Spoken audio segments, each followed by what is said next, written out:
akusekhona ubhuti phansi sawethi angayibona into yazi. Ngiyibona kwatile namhlanje.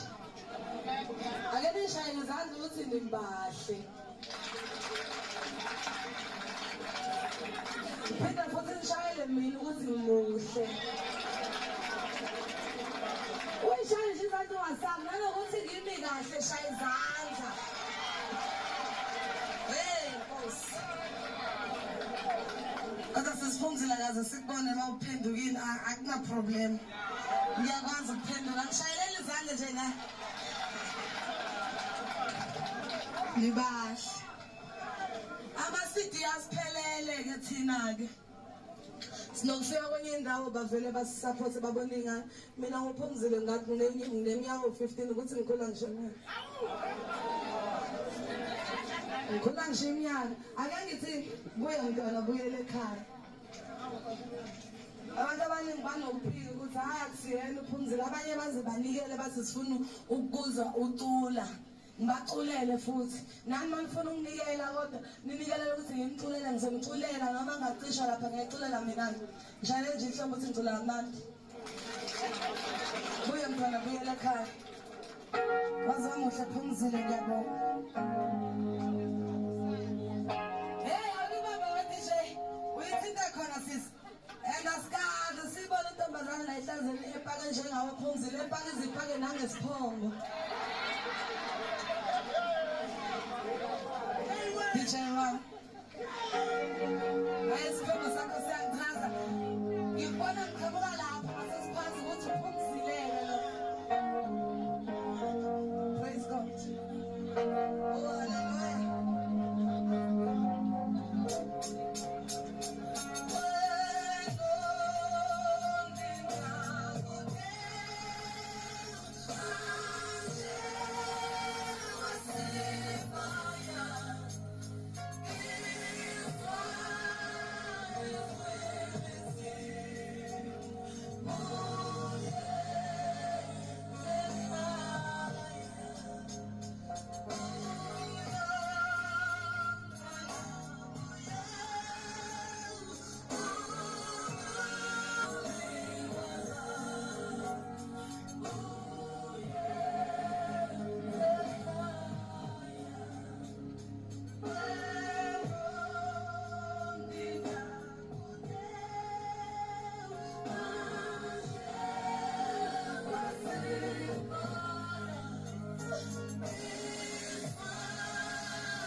inenhlobo ethi ilalela nilenhlobo ethi u7 endlini uyaqhamba uyafika lapha ufaka ama7 ibhasi nanto leyo solution ezansi into engifuna unazisa yona madoda uNkulunkulu into ayenza wenza iqhinga lobugebengu ukuze kusinde abantu uNkulunkulu into ayenza ini wafike uyazi ngikhuluma ngento engaqondi nami kahle ngiyayifuna lapha kimi lithi iBhayibheli mina ngizothi iBhayibheli kodwa lona lithi kodwa ekugcineni mina ngizothi